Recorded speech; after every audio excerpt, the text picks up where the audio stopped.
Yeah. Yeah? Looking forward to the weekend? I am. I have a short weekend because we're going to be, Andy and I are going to be taking a road trip across the country. So Yeah. I'll talk a little bit more about that in a second. But looks like we're connecting via our channels here. So I'm going to give it a second before we get started with our next episode of the Vision Gap. Looking forward to it. Let me just make sure once we're good to go. Yep. Looks like we are good to go. So, all right, everybody. Welcome to Friday afternoon, 4 o'clock Eastern Time, the Vision Gap. We're back. Special guest this week, I have Greetings, everyone. Dave Crane. He's the VP of Client Services here at Insivia. I'm Tony Zayas. So this week, we've talked in the past few weeks, for the past few episodes, we've talked about the concept of the Vision Gap, right? And getting a leadership team to be able to communicate their messaging both internally, externally. So internally, culture, externally with brand strategies. And that's Right. really what we focused on, is the brand strategy side of things. But Dave, what you kind of focus in on, and a specialty of yours, is that client experience. So do you want to give us a little bit of just kind of the overview of what we're going to talk about today? Yeah, sure. So my role here is VP of Client Services. So when we sell projects and start working with our clients, I'm your executive contact at the project. So my goal in that role, I have one metric, and that's happy, satisfied clients. So we look at a number of ways to kind of do that, and we're going to talk about a few today. But the overarching theme, as you can see, is great projects come from great relationships and great experiences. So we're really focused on doing anything and everything we can to build that relationship and make the experience work well for the client. So we work with our clients, let's say, as we're doing some consulting, and we help them develop, proper positioning, a great brand strategy, and then we put together a marketing strategy and they implement, and now they're reaching out, they're sending an awesome, incredible message to clients exactly the way they want to position themselves and whatnot. How do you ensure that the experience lives up to the brand standard?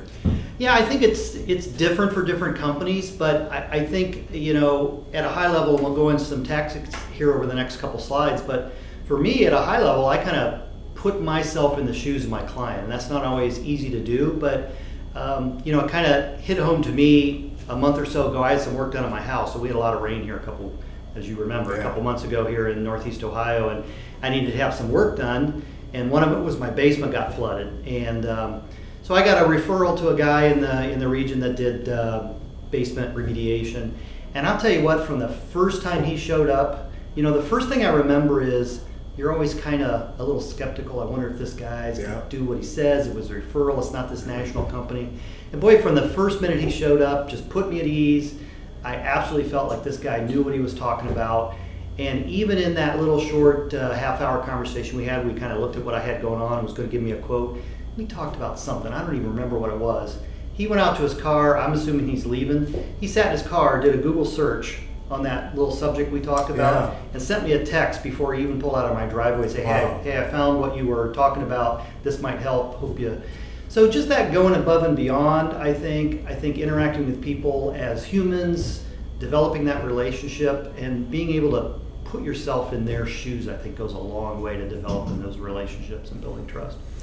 That's what it's ultimately comes down to, is the relationship, right? So once you get someone to come on board, right, whether you have a SaaS product or whether it's a contractor, right? It's that experience that they have, and really delivering not only what the promise was, but the kind of getting to know them and delivering on their needs. Yeah. So reading your audience is important, right? Yeah, I'd agree, and I think the SaaS folks have a unique challenge because they're not face to face with their customers. Maybe we dive into the next slide here. On the left, you see every business tells their every customer that they're different and unique and they're special to us. And I think the challenge is to figure out how to communicate that to the customer. And again, online is different channel than face to face. But I think the real opportunity is every business says that, but I don't think very many businesses do a great job of actually doing it and showing their customers. So for us, one of the first things we do, any project, any new client, any new project, is one of the first things we do is we start our customer satisfaction, as you know, at the start of the project. And so most of our competitors would kick off a project, go through 6 months of activity with a client, and at the end, ask them, how did we do?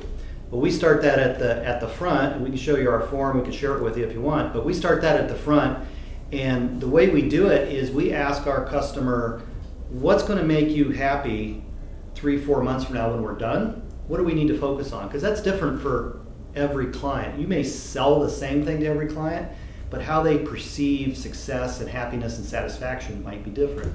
So for some of our clients, it's as simple as deliver on time and on budget, and I want it to work. For other clients, it's I want you to say hi and be friendly and call me on the phone once a month and check in, and ask me how I'm doing. So it's different. We get great feedback from our clients once they understand the process. Yeah. And I would say, we get a lot of the normal transparency and consistency and communication, but we do get those subjective things from time to time, and those can be real insights into the customer and what's important to them. Yeah, and I think it's a somewhat unique approach, but it makes so much sense, right? Because every customer is going to have, even if they have the same, let's say, top 3 priorities, let's say that's common for whatever product you're selling, the rank, the order, right, of their, the order of prioritization might change. And so it's important to listen to deliver on those things. Some people are going to want you to communicate, like you said. Some want a phone call. Some want to be left alone and, make it happen, right? So really listening and figuring out the experience as it pertains to them. I love that process. I think it helps us learn and grow and improve just out of the gate, and so we don't have to wait until there's a failure for that to happen. Yeah, I think you got a good point, the ranking. So when we ask for those criteria, not only do we ask for the criteria, but we put some weighting to those. So we kind of use a 3, 4, 5 being the most important. Yeah. So it helps them put in perspective, okay, these are all important, but this one thing is what you really need to focus on. But I really think the simple, the reason that it works and is so we get such good feedback from clients is that no one else asked. Yeah. So sometimes you're just doing the thing that no one else asked. And so, thinking about taking our process and moving it online for online vendors, for SaaS vendors, maybe there's a process where somebody signs up for your service or product. You can send them a little note and say, I'm going to check back in with you 3 months and renew your subscription. What do we have to do to make that a non-event? And maybe you get some great feedback from that. And I'm thinking about my online experience. If I would get that from somebody, that would be something unique. That would make me take pause and go, oh, this is kind of cool. Well, it's kind of like online services that give you a little more control based on what your preferences are. Right. How do you like to be communicated? How do you like to communicate with us, or how often do you like to receive our messages? I mean, something as simple as that it's no longer obtrusive and an annoyance. It's value. It's really just listening to what people prefer, even though, a SaaS business, you're delivering to sometimes large mass audiences. But by doing those type of things and getting, individual feedback, you can actually kind of cater to people a little more personally. And everybody likes personalization, right? It's the experience tailored to what their preferences are. Yeah.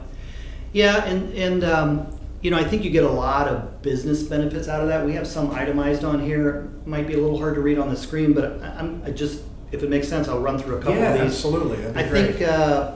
I think let's start with the most important first, and this was a lesson that I learned probably the first place I worked. I had the opportunity to work with a gentleman who really, I think, got that customer, is developing great relationships and developing that trust that comes with the relationship. That's not for the good times. That's for the bad times. Because we all know every single engagement, every single project, every single thing you do, there's going to be times where some hiccup happens, something goes over schedule, there's a bug, something doesn't work the way it's supposed to. Well, if you've never taken the time to develop that relationship and that trust and convince that customer that they're important to you, then there's not a whole lot holding them to you. There's always somebody else that's doing a better job. But if you've taken that time, you've got a relationship, you've got some trust, it's all positive, everything's been good to now, I think folks, by and large, want to say, okay, whatever. Everyone has a hiccup. Let's work it out. Let's move past this. So it gets you that. It builds up. Call it karma, call it what you will. It kind of builds up that relationship, and you get past those negative times. To that point, I always argued. I worked at a couple companies that when businesses being really active and having presences on social media was not the standard, the norm. Today that's expected. Right. 5-10 years ago it wasn't, and there were some companies doing it and others thought, I don't want to put myself out there. And I would always argue and say, congratulations, you're on social media, whether you choose to be there or not. Right. People are going to, if that conversation's happening and you're not in the room, then guess what? They're going to dictate how it goes. But to the point of customer satisfaction, and there's always going to be mistakes, right? Yep. We're human beings. Anything we touch is never going to be perfect, right? What people appreciate is when you do the right thing and take the strides to fix something. So from a social media perspective, I think it's always a great opportunity to really open up conversation and allow people to voice, hey, this order went wrong, what happened? And address it head on, because that audience that's actually paying attention and watching, they're going to be understanding if you address it, fix, and do what you can to fix it. Yep. That's what consumers typically, all they can ask for is that a company makes an attempt, kind of is listens and tries to handle it. And so that client satisfaction doesn't always have to be a perfect experience. Sometimes things go completely wrong, but man, the effort, wow, you guys worked so hard to fix that, and we appreciate it. And it goes even probably further sometimes than something that without hiccups. That's actually the last one on the list I have here, is that great business relationships are critical for customer satisfaction, and customer satisfaction is one of your metrics. We've all read stories about, I go on to Amazon, I order something, it comes, it works for 2 days and it's broke. I leave the 1-star review, and then all of a sudden a rep from the company says, sorry to hear about your experience, I'll mail you a new one. The new one comes, there's a note inside of it, the price is refunded. All of a sudden that 1-star is a 5-star. So, that whole relationship that you're building it gives dividends in lots of different ways than just getting you through difficult times. If customer satisfaction is important to you, and I would say it should be for everybody, then that's not a one-time event that, give me a 1 to 5-star rating. That's every touch point I've had with you throughout the process. Yeah, and I would make the case that for SaaS businesses and other software, people who are selling something where there's not that personal touch, right? So if we're consulting, we're working with people, in person usually, at least, talking to them. But sometimes, you have a business where someone purchases a product online, that human touch is not really involved through the process. I think this is the opportunity when you do follow up, even from support issues, and even reaching out, following up on survey type information. If you can personalize that experience, it means so much more through the life of that relationship, because I know there's a lot of companies, a lot of subscriptions that I sign up to, I never interact with a person. Right. So when I do hear from someone and they're listening to my needs, that's different. It's really valuable, and I feel good about that. And then I create, it's almost kind of goes back to the idea of brand. So if this experience is fantastic and people take care of me and treat me the way I hope to be treated, that becomes part of what I think of when I think of that company. Right. And now I want to stay around with them longer because I felt they did the right thing and they were really looking out for me. That goes a long way. And maybe even more important, because of the investment you got to make to create that experience, is you become their marketing agent by default. Yeah. So whether it's a brick and mortar company or an online company, if you've got that great experience, the time's going to come when somebody's going to say, hey, Tony, you know anybody that sells this? I just want to buy something online. That's the one that's going to stick in your brain. Yeah. And so you're creating kind of an indirect, soft, marketing force that's out there. Remember a restaurant I used to go into is if you liked our service, tell everyone. If you don't, tell us. Yeah. So it's kind of that. You're turning everyone into someone that's spreading the word about your company and your product. Yeah, that's very cool. It's almost kind of like a little bit of a butterfly or a ripple effect, right? And that experience becomes part of kind of the legend and the brand that's told about that company. Right. So really powerful stuff. Yeah, so just to wrap up a couple points, and these two might be ones that are very applicable for the online model, is that happiness and that experience, that can tie into repeat business. So, I know there's 3 or 4 things that I subscribe to, and once a year I get hey, we're about to renew your subscription. Yeah. Now's the time to change your account details if you don't want to. And if I haven't heard from that company the whole year, then it's kind of up to me to figure out, boy, is there value for another $30 for the next year? But if I'm getting stuff throughout the year and it's value added, maybe it's funny, maybe it's targeted to me, that's a no-brainer. I just let that email go and okay, charge my card again. So that repeat business can be reinforced through the experience and the satisfaction. And it also reinforces your brand. So, most companies will lead, especially online, lead with, here's my base product. Mm-hmm. And then over time, there's going to be add-ons, there's going to be new products. If I have a bad experience or I'm not that satisfied with their base product, I'm sure as heck probably not going to spend even more money to buy the add-ons or the bolt-ons or the additional service. So it can, make that renewal process a no-brainer, and it can reinforce your brand enough so when new business opportunities come around, it reduces that barrier in my mind to sign on for that. Yeah, great points. Good. Okay, to move on. This is our, again, not to go back to the customer satisfaction form, but just to give you an idea of what it looks like. It is a really simple process where we capture kind of up to, 4 or 5 things that are most important on the project. We weight them, and then at the end of the project, or if it's a really long project, we might do it at step points throughout. We're going to get some feedback on how we're doing. And obviously that's a sales opportunity because we're interacting with the client. Hopefully it's good rankings, and so it's an opportunity to reinforce all the great things we do and possibly have conversations about expanding that client. For sure. And then I think another thing that's unique about our process here is the fact that we look at potential areas for failure before they happen. Do you want to share a little bit about that? Yeah, so we didn't include it in this, but we have a concept called pre-mortems. If there's any engineers in the audience, you might be more familiar with the term FEMA, so failure modes and effect analysis. But at the bottom line, it's get your team in a room at certain checkpoints in a project.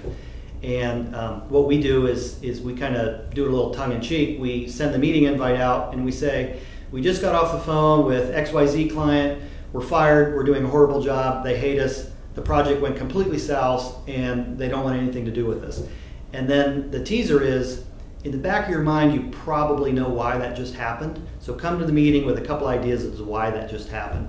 So we'll sit around, sometimes it's a half-hour meeting, sometimes it's an hour-long meeting, and we capture all those ideas because you've got multiple people that are interacting and touching the client, and they see different aspects of your company, they see different aspects of how the customer is interacting, and so they're going to come with lots of different ideas of why that might happen that you might not have visibility to. And we get really good feedback in those meetings. We've had a couple things bubble to the top in a couple of those meetings that were true, like, aha, yeah, we really need to do something about that. So you're addressing things before they become a real problem with the client. I'd be curious to know how the things that bubble up in those meetings align with what's initially important that the client states. Do you ever look at those as you go in to that meeting? That's a great idea. We haven't. I mean, we always look at the customer sat elements, throughout a project. Sure. These tend to be, I think, more tactical and more execution, than some of the normal things. Like a normal one would be, we're dealing with this person, but they're not the final approver, and are they showing it to the final approval? Stuff like that. Yeah. But again, every once in a while you'll get something that really floats up that is truly something we didn't think of. I love the concept. It's fun great. sharing this stuff because I think it's nothing major to implement. I think anyone can listen to this and kind of go implement something similar, but there's safeguards, there's stopgaps to ensure that you're staying on track and clients are staying happy.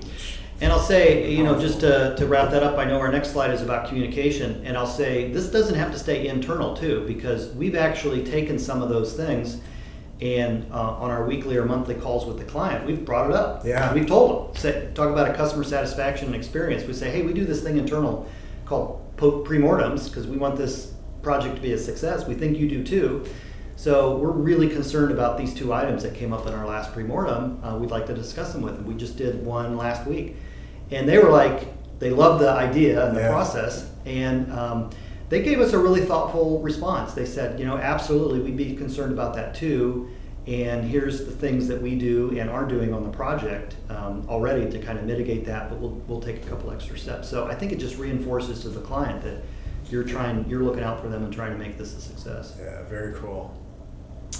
So last thing I wanted to talk about is just developing a communication rhythm with your client. And this will apply again depending on your type of business, but we really try to do 3 levels. We've got a weekly check-in, and in our process, this is pretty much mandatory.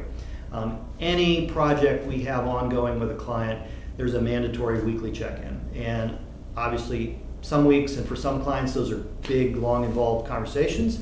And for some weeks, that might be a 15-minute, hey, how's everything going? Great. We don't have a lot this week, but we just feel that rhythm of every week, that touch point. That's just a foundational thing.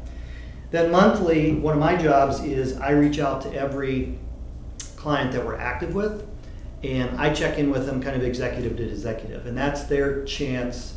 We all know sometimes there's this little issue or something bubbling in their mind. They're not real comfortable telling it to the delivery team, but they might be comfortable telling it to me. And in fact, they are generally. They'll give kudos and praise, but many times we're just kind of a little nervous about this, or we want to make sure this.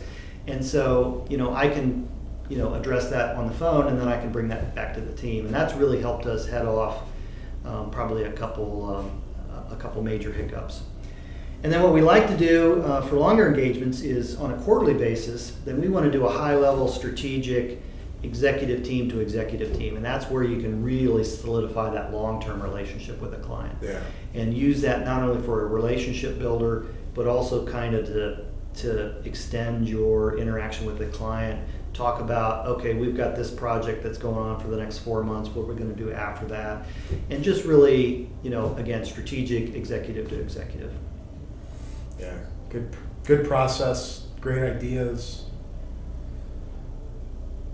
So communication plan, stay in constant touch, I think is the message. Add value in each of these. No one's going to do a weekly or a monthly call if they're not seeing the value in it. Get different people involved at different level, but really, again, the message we're trying to say today, I think, is great relationships, great projects, great customer experience. A lot of it's based on communication, talking to the person, embedding it into your process, and just developing a relationship. Yeah, being open and honest and transparent. Yep, the experience piece is just so critical that that's a positive one. And there's really ways to, beyond just the product, there are ways to mitigate risks and things that might go awry, and there are things like communication and the planning and the things that you've just touched on. So great thing to work through. Again, this week we took a little bit of a step away from the brand strategy piece, but this is so closely related because this becomes it's part of your brand. It becomes part of your brand. It reinforces right? your brand. It's your brand's your brand strategy is what your plan to how you're perceived and felt and experienced, but then this is kind of the response. So they play off of one another. So real important that your brand is in line with experience and vice versa.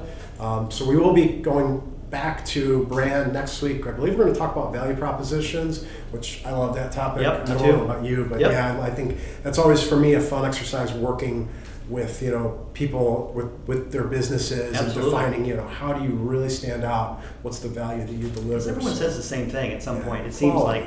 so how do you get to something that really resonates and sets you apart a little bit? For sure. So I always think it's fun to talk about that topic. So until next time, I will be on the road with Andy next week, so we have a pretty exciting opportunity. We got an emerging technology company that's based out on the West Coast in California. We are under an NDA, so I can't give any of the details. It's kind of a stealth operation, but we're making a point to take a trip out. We're going to be driving out there, and we're going to be documenting the process, kind of telling a story along the way. And we have some things to deliver them. some fun stuff that the Yep. team just pulled Sleep on together. that. Yep. Yeah, and so Talk about relationship and communication. yeah, exactly. That's the idea. We want to make an impression. We want them to get to know more about us. We're going to tell the story about us getting out there, about what we bring to the table and whatnot, and hopefully they let us in. Yeah. If not, like I was saying, it would make for pretty funny video content there at the end of the trip. But so that'll be next week. So we plan on doing the shows, both our Wednesday SAS Coach and then our Friday. Well, Friday we will be back. Yeah. But next week's SAS Coach, if you guys are tuning into that on Wednesdays at 11 o'clock Eastern, we plan on doing that one from the road. So just as usual, thank you so much, Dave, for joining here today. Thanks for having me. Really good stuff. Good luck next week. Thank you. And everybody have a great weekend. Be sure to go to visiongap.com. There you can download the Vision Gap white paper. You can also see the replays of our past episodes and follow our different channels, whether you want to follow us on YouTube or Facebook or wherever it might be. So with that, everyone have a great week. Thanks for tuning in, and we'll see you next time. See you, folks.